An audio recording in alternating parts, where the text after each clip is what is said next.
పేరు బొడ్డుపల్లి సైదులు, గుమ్మడవల్లి గ్రామ పంచాయతీ, ఎక్స్ఎంపీటీసీని, Mallepalli mandal working president, Kondamallepalli mandal, Nalgonda district, Devarakonda నియోజకవర్గం. మా present MLA Balu Nayak.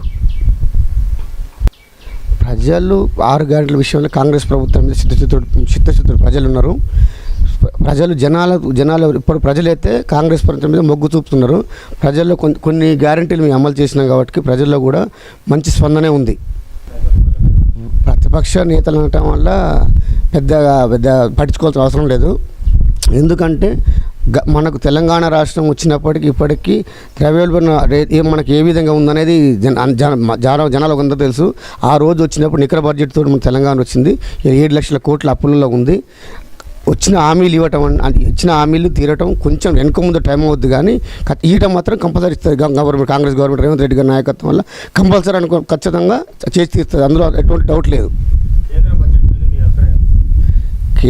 Congress state ఉన్నందున కేంద్ర బడ్జెట్ మొన్న చూసిన బడ్జెట్లో కూడా తెలంగాణకు మొండి చేయి చూపించింది. పేదవారికి న్యాయం చేసే విధంగానే బడ్జెట్ ఉంది. బడుగు బలైన వర్గాలకు పేదవారికి అమలు ఉంది. ఇంకొకటి ఏంటంటే అదొకటి ఇది ప్రాంతీయ పార్టీ కాదు, జాతీయ పార్టీ కాబట్టి కొన్ని సమీకరణాలు ఉంటాయి. మాట్లాడి అది ఏ విధంగా చేయాలనేది దాని సమీకరణ ప్రకారంగా చేస్తారు. చెప్పడం కానీ ఒకేసారి ఒక్కరు నిర్ణయం తీసుకునే పార్టీ కాదు కాబట్టి ఖచ్చితంగా హైకమాండ్ కూర్చొని వాళ్ళు ఏ విధంగా ప్రకటించాలో ఖచ్చితంగా ప్రకటిస్తుంది. అవి అందులో డౌట్ లేదు. ఆయన ఓడిపోవటానికి కొన్ని కారణాలు ఉన్నాయి. సరే, ఆయన కూడా వ్యక్తి మంచి మనిషి అయినప్పటికీ బాలునాయక్ అంత చురుకైన మనిషి కాడు. బాలునాయక్ చురుకైన మనిషి, ఎమ్మటే స్పందిస్తాడు. ప్రతి విషయానికి స్పందిస్తాడు. ఏ కార్యకర్తను అప్తుకుంటాడు. నేను ఉదాహరణకు నేనే ఉన్నా. ఈ ఊర్లో గుమ్మడవెల్లి ఉన్నది. 1995, 94, 97 టైంలో కాంగ్రెస్ తెలుగుదేశం కంచుకోట ఉండి గుత్త సుఖేందర్ రెడ్డి గారు జెడ్పీటీ చేస్తే ఇదే ఊరు నుంచి గెలిచిండు. అంటే 1200 ఓట్లు ఉంటే 1000 నుంచి 1050 ఓట్లు గుత్త సుఖేందర్ రెడ్డి గారు ఇదే ఓటు నుంచి పడి ఆయన జెడ్పీటీ గెలిచి చైర్మన్, అది డైరీ చైర్మన్ అయ్యి ఎంపీ అయ్యింది. ఇక్కడి నుంచి స్థాయి నుంచి పొంది ఇప్పుడు ప్రజెంట్ ఉన్న దేవరకొండలో ఉన్న మున్సిపల్ చైర్మన్ గారు ఇదే ఊరు.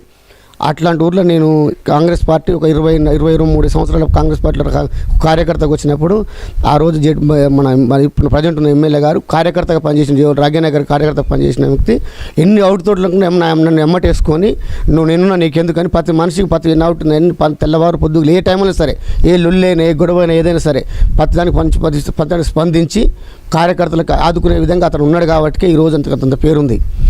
నియోజకవర్గంలో కూడా ప్రతి కార్యకర్త ఏ ఊర్లో అయినా ఎవరిలో ఆపదలు ఉన్నా సాపదలు ఉన్నా ఎక్కడ ఏ కార్యకర్త ఉన్నా ఆపద ఎవరు సాపద ఎవరు పార్టీ కోసం ఎవరు కష్టపడుతూ ప్రతి కార్యకర్త బాలనాయక్ తెలుసు. అందుకోసం ఈరోజు డబ్బులు ఉన్నా లేకున్నా బాలనాయక్ గెలవడానికి ఆస్కారాలు ఉన్నాయి. గెలిచిండు, తప్పది. ఇది ఇప్పుడు ఈ 2 రోజు అసలు గవర్నమెంట్ వచ్చి 6 నెలలు అయింది, కానీ మేము దగ్గరుండి బాలనాయక్ గారి దగ్గరుండి చూసినా ఆయనకి ఇంతకటి ఆఫర్ చేస్తే ఎన్నో వచ్చినాయి గతం వల్ల. ఇదే ఉంది. ఇప్పుడు ఏముంది ఆయన సంపాదించుకోవడం మస్తు ఆఫర్లు వచ్చినాయి. అప్పట్లోనే ఆ డబ్బుల కోసం ఆశపడలే. ఈ రోజు అనటం అనేది తప్పు. ఇది భూ సబ్జెల కోసం ఆశపడటం తప్పది. ఆ మాటే తప్పు మాట. రవీందర్ నాయక్ అంటే సరే పెద్ద మనిషి, ఆయన గురించి నేను అంత అవసరం లేదు. సరే, కొన్ని మీడియాలో వచ్చిన మాట వాస్తవాలు ఉండొచ్చు, మీ అందరికి కూడా తెలిసిన మాటలు అవి.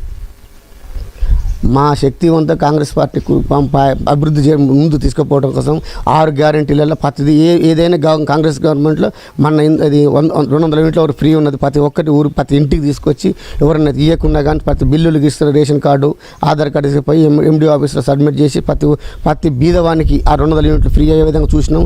కానీ బస్సులలో మహిళలు పోవడానికి ఫ్రీ బస్సు ఒకటి ఉన్న తర్వాత రుణమాఫీ 2 లక్షల రుణమాఫీ. ఎవరికైతే రుణమాఫీ కాదు ప్రతి రుణమాఫీ లేని ప్రతి మనిషికి ఎవరికైతే ప్రాబ్లం ఉందంటే ప్రతి మనిషిని తీసుకుపోయి బ్యాంకులో సెట్ చేసుకొని ఎవరికైతే ఉంటే అగ్రికల్చర్ ఆఫీసర్ ఇచ్చి అటు సర్టిఫికేట్ అగ్రికల్చర్ ఆఫీసర్ ప్రతి వారికి రుణమాఫీ విధంగా మా వంతు ఖచ్చితంగా కృషి చేస్తున్నాం మేము. సరే, ఎంపీ గారు అంటే యువకుడు, ఉత్సాహవంతుడు, మంచి తెలివికల్లోడు. సరే, అది ఇంకా రాజకీయాల్లో కొత్త కాబట్టి మాకు కూడా సహాయపడుతున్నాం ఆలోచిస్తున్నాం మేము కూడా.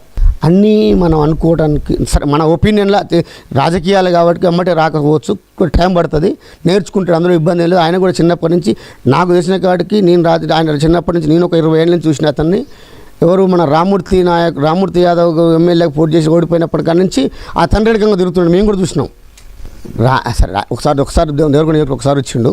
సరే ఆయన పరిస్థితి పార్లమెంట్ నడుస్తున్నాయి కాబట్టి సరే ఆయన పార్లమెంట్ కానీ ఉత్సాహవంతుడు, మేము పోతే గుర్తుపడతాడు, కార్యకర్తను ఆత్మీయంగా దగ్గర తీసుకుంటాడు, ఏదైనా ప్రాబ్లం ఉంటే చెప్పమంటే చెప్తాడు, వింటాడు. సరే సొల్యూషన్ అంటే మాకు ఎక్కువ 90% మాకు బాలనాయకే. సరే ఎంపీ గారి కాడికి పోయేంత వాళ్ళం సరే పోతే కానీ ఏ సొల్యూషన్ ఉన్నా ఎంతలా పని అయినా ఎమ్మెల్యే గారు చెప్పుకోవటమే. మాకు ఏది ఉన్నా ఎంపీ గారు చెప్పడం, ఆ ఎమ్మెల్యే ఎంత బాధ అయినా ఎమ్మెల్యే గారు సాల్వ్ చేస్తాడు. మాకు ఎస్సీ విషయంలో మేము హర్షిస్తున్నాము, మంచిదే.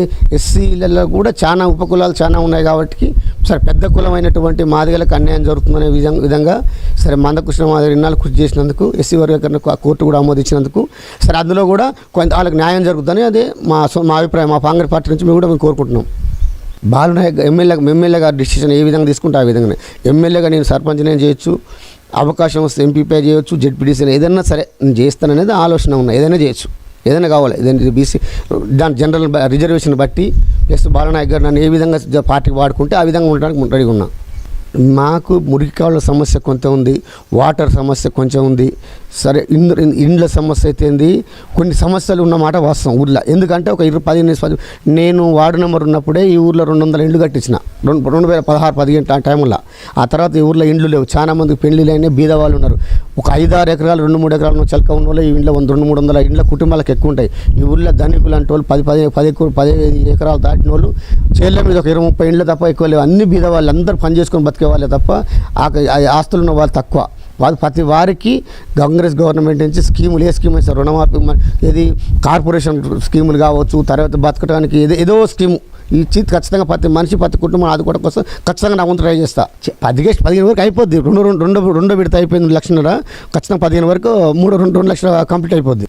స్థానిక సెలక్షన్లు నేను ప్రజలను ఒకటే కోరుకుంటున్నా, ఖర్చుని నిలబడ్డ ఎవరు అసలు ఏ తెలంగాణ స్టేట్ మొత్తం వల్ల ఎక్కడ ఎవరు పోటీ చేసినా అధికంగా డబ్బులు ఆశపడి డబ్బులకు ఆశపడకుండా వ్యక్తిని చూసుకొని ఓటేసే ప్రయత్నం చేయండి. ఆ తర్వాత అతడు మీకోసం ఖచ్చితంగా ఉపయోగించడానికి ట్రై చేస్తాడు. కానీ అతనితో ఖర్చు ఎక్కువ పెట్టించి తర్వాత అతను ఆ ఖర్చు పెట్టిన ఖర్చును తీసుకోవడం కోసం అతని మార్గాలు ఎత్తుకోకుండా మీరు చూడండి. ప్రతి మనిషి చెప్పే కోరుకునేది అదొకటే.